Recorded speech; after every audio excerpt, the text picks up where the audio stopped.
and welcome to Day by Day True Crime Stories, the podcast where we dive into significant crime and justice milestones that unfolded on this very day in history. I'm your host, Kona Gallagher, and today is January 2nd. On this day in 1935, a trial began that would grip the entire nation. The trial of Bruno Hauptmann, the man accused of kidnapping and murdering Charles Lindbergh Jr., the infant son of world-famous aviator Charles Lindbergh and his wife, Anne. The trial of the century, as it was dubbed, was not only a legal spectacle, but also a pivotal moment in forensic science and media coverage. In today's episode, we'll explore the heartbreaking crime, the evidence against Hauptmann, and the drama that unfolded in the courtroom, plus the lingering doubts that still surround this controversial case.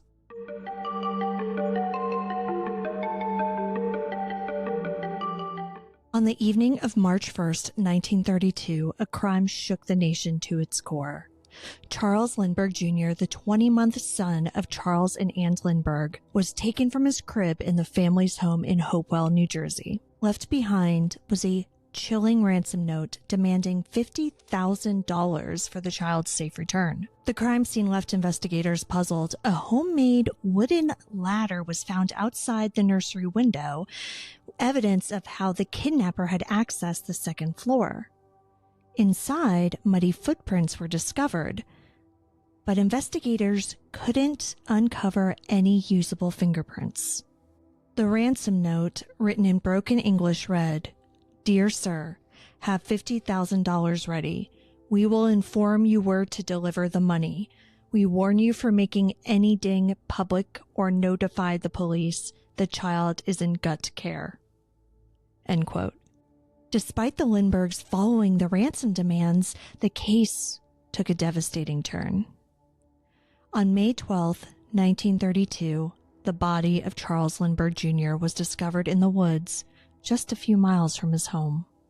The baby had suffered a fatal skull fracture.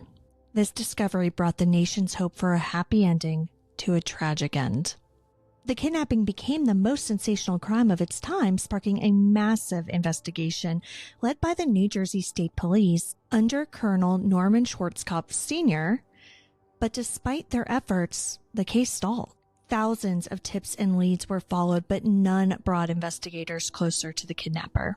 The breakthrough in this case wouldn't come until 2 years later, in September 1934, when a $10 gold certificate from the ransom money surfaced at a Bronx gas station.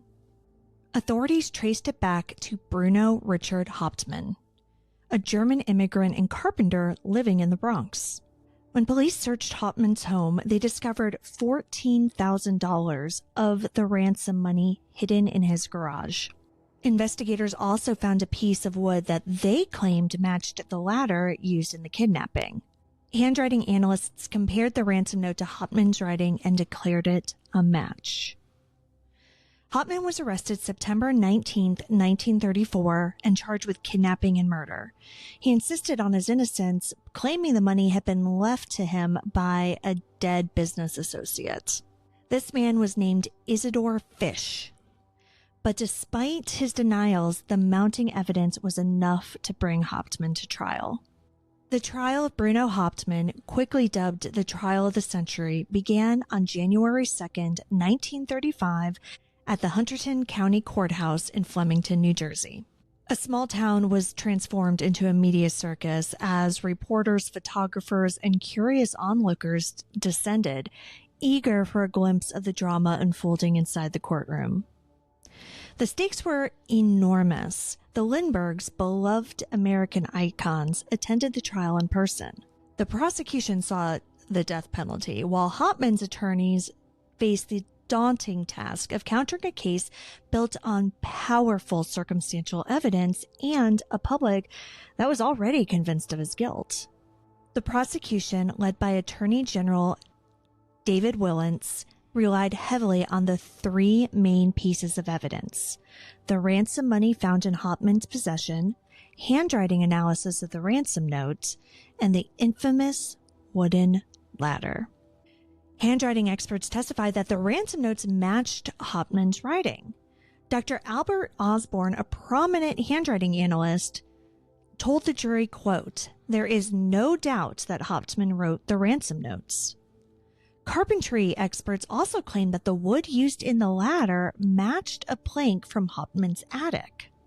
Witnesses placed him near the Lindbergh home on the night of the kidnapping, though their counts would later be questioned for their reliability. The defense, led by Edward Riley, worked to poke holes in the prosecution's case. They argued that handwriting analysis was subjective and unreliable, and they called witnesses who questioned whether the ladder could have been made with Hauptmann's tools.